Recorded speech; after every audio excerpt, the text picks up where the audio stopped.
Hello friends, this is Dr. Raju. You're welcome on my channel Programming Language and Information Security. In this video, we are going to look out how the Turbo C is going to be installed on your machine if you have Windows 10, and after installation how we are going to be start our first program, and then your programming is going to be start. So let's start without delaying time. We are opening the browser. Let's open the browser. In the browser, just type google.com. Find out for the Turbo C, just type download Turbo C for Windows 10, Turbo C++, it doesn't matter. So you are going to be get one link here. I recommend one link here, turboc.me. Just click on that link, click go down, just go down, and then you can see here the link for download Turbo C. Click on here. It will be start downloading your Turbo C software, which is going to help out to you to start your programming. So the downloading is finished. Now I'm going to be open the folder. The folder is here right now. Just extract the folder. I already downloaded, so the copy is here. Just extract the folder, extract Turbo C. So once you extract, the folder will be ready here for you. Just double click on here and then click on setup. It's a normal installation. Click on next, accept the agreement, next, and then just install. Say yes.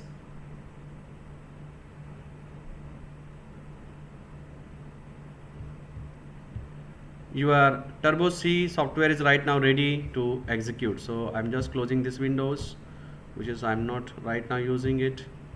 So this is by default window is going to be what open, and from here your actually Turbo C journey starts. Click on start Turbo C. Next time whenever you are coming, you will be get some icon here. This icon is on the desktop, Turbo C, and just you double click on that one, you will be get the same this black screen next time. So right now the screen is available for you to open. So click on start Turbo C. Don't do anything here. So your Turbo C is starting. The moment you open in the first time, you will be see lot of files are open. So just click on here, because we are not using that files. Click on window and close all. So this is the fresh screen. You are going to get it. Now I am going to be write first program in C. So I am going to be open the new window to write the program. So click on file, click on new. This is the area where I can write my C program. By default, the name of the particular screen, the file is no name 00.cpp. So you can change that particular name. So I recommend before you start anything, you have to save the file first. And click on file and then save. Here the default name is here. Just click on the side and then remove the cpp no name 0000 up to the bin. Don't remove the bin. This is the default location where files are saving. So after bin, you write your name of the program. Be careful, the maximum number of characters for the name is 8, and give the particular program name is what meaningful, so that whenever next time you're opening, this is the program for such type of functions or something like procedure. So I'm writing my first program. So I just say like my first program. I can say my first C. So there are about 4 and 4 8 characters, and I'm saying .c. .c is the extension for C programming, and I say click on OK. So the moment you say OK, you will be getting here the name from no name 00 to my first C.c. So this is your screen where you are now going to be write the program. C is a oldest programming language from 1970s. The people they are using it, and we can say the C is now father of all the languages, which are the new invented languages. The best is C programming. The C programming is going to use it for your development of systems like operating systems, system softwares, some desktop packages developed by C programming. So C is like bread and butter for all the programmers. So let's start. The first area is what we are going to be declare the header files. That header files are going to be support that functions and keys you are using throughout the program. So I'll be explaining you. Let's start including your header files. I'm writing here hash include stdio.h. You don't worry about this one. I'll be explain again. Include conio.h. So these are the two header files, majorly what every program needs in C programming. So if these two are there, more than 80% work you are going to finish it. So these header files are the files, or we can say library files. .h stand for header file. stdioh, it means standard input output header file. Console input output header file. Console means the black screen where your console is there, you are going to be see. So we are going to be including these two header files. It means what lot of functions which are available in this one is available for this program now. So if you want to see which functions are there, we can use it under this. You can just click on stdio.h anywhere, go to the help and just click on topic search. You can see here stdio.h library open, and this is the library having lot of functions that you can be used in the program. So how to use and other things we can be see right now. Same thing like conio.h. Click on conio.h here, and then you can be just go again and click help and topic search. You will be see conio.h header file, library file. So these are the what library files we are going to use it for our program. So I'm going to close this window. So window close. After this header file declaration, you have to be start with void main. Now, lot of books you will be see there is integer main they written. So why I'm using here void? Let me explain you. Any functions you are writing it is going to be written some value. It may be an integer, it may be a void, it may be a float. Now void means what? Void means null. If this function is not returning anything, I am writing void. So anytime when you are call function is returning something, and function is indicated by this particular opening and closing bracket. So every C program must have main program, because your Turbo C compiler executing starting point of the particular execution is starting from main. It means we can say the first line of the execution start from main. So if there is no main, compiler will not be execute any lines, because he is confusing from where I have to start execution. So your void main should be there, and then void main function is what having the opening and closing bracket. So you should not be forget to write opening bracket and closing bracket, and within this particular opening and closing bracket, whatever you are writing is going to be called as a statements or programming statements. So these all are the commands you are writing it here, C programming statements, what you want to operate or what you are going to do it in this particular program.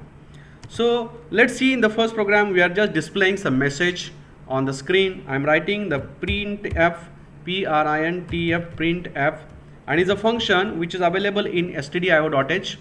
So we already included stdio.h, so I am using printf straight. Printf, the syntax is printf keyword. Be careful, C is very case sensitive, don't use capital or something like that, so it will not be generate any error. Double quote, and I'm sending here message, I'm typing message, welcome in C programming, and I use double quote complete and then bracket complete and semicolon. So what do you mean by that one? Printf is the particular function which is going to use it to display anything on the screen. If you want to display anything on the screen, use printf. Is the syntax for printf is what? Printf, and in the bracket, because it's a function, we have to start opening bracket and closing circular bracket, and in the double quote within the particular bracket, you have to use the double quotes, opening double quote, and then put message whatever you want and double quote. Compiler, what doesn't matter what you're writing inside the double quote. Okay, so it is going to be what in the user's hand, what message you want to be display on the screen. And then this particular printf statement, these are the statements right now where you are writing it here. Every statement in the particular main should be ended with a semicolon, because this is a statement ended with a semicolon. That is the rule regulations of C programming. Any language if you are learning, they have rules and regulation you have to follow. So this is the language what? So we have to follow the rules regulation. What is the rule? Every statement should be ended by semicolon. It means what? Printf, meaning of this printf statement or the scope of the printf statement is finishing here. So you will be asked why not main is written here. Main is a function which is going to be handle the whole program and is starting from here and closing it here. So it's already opening and closing. If you are using semicolon here, the scope of main will be end there, and the scope of main is not ending here, is ending here. So we have to be use the opening and curly bracket to what give the scope of the main throughout the program. So this is the what the message what we are going to use it, and then what you are going to be save the program again. How to save? Just click on file, save, or you can see here F2. So if you are going to use the F2, it will be also save. So I can save by F2. So click on yes, is going to be save. So the program is already saved. Now I'm going to execute. How to execute the program? First compile the program. So that compilation it will be give you whether the particular program is correct. So I click on compile, or you can use Alt F9. Okay. So compile. You see there is no warning, there is no errors. It means compile 100% successfully. It is ready to run the program. So I can run the program now. To run the program, I can be use Control F9 or click on run. So I just run the program. And you can see the program has been run and it has been shown the output also, and it came back again into the code editor. So how can you see the output? There is a way you can go here, click on window and click on watch, click on output here, and you can see the output of the particular program is welcome in C programming. So this is the output of your program. But you cannot be go all the time here to click on this particular window and then close all or something like that. So what you have to do it, you have to be write one statement is again another one statement. I'm going to use it for simplicity of your pause on the output screen. Getch is a function available in library files. If you want to see this function is available in which library file, you can just keep your cursor here, go help and click on topic search. You can see getch is available in conio.h, which is already we have loaded it. And now I'm again adding one function. I'm using it clear screen, CLR SCR, clear screen function, which is going to be clear the background screen. So next time when you are executing, the screen will be first clean and then it will be write your new output. Otherwise, the old output is existing there and the new output also coming there. So it's always going to be use clear screen and the getch to view clean clear. So getch function is going to be waiting for one key from the user from the keyboard till what you are not pressing anything. Your screen will be on the console area, something like the output area where you are going to see. So you can be enjoy your output whenever you know that we have to come back. You can just take one input and then come back. So getch is used to take some key from the keyboard, and we are using this one take advantage to pause the screen. So let's now compile first Alt F9. There is no error, and then I'm going to be use Control F9 or you can say run. See here the output is welcome in C programming. So your output is going to be C here and the screen is paused there, is not going to be immediately go back. So and cursor is blinking here, is waiting for you to press any key because we use getch. Getch is going to be asking get character from the keyboard. So the moment you press any key of the keyboard, it will come back into the code editor. Okay. So this is the first program that you are going to see. Be careful here, each and every statement is going to be ended by semicolon. If I'm going to miss some semicolon here and I'm compiling the particular program, you can see here error comes. What is the error comes? You can enter it here. Error is giving you meaningful information. Statement is missing with semicolon, but is highlighting the next line. So be careful when is the error comes, your highlighted lines, above the lines you can see there is some error. So I'm using the semicolon here and then program is going to be stopped. Okay, this is the first program. I hope you understand how to install the C programming language and then how to start your programming in Turbo C. We will be again come back with the new videos to start more details about the C programming language. If you like this video, please subscribe and like so that what I can get motivations to create another videos. Thank you so much.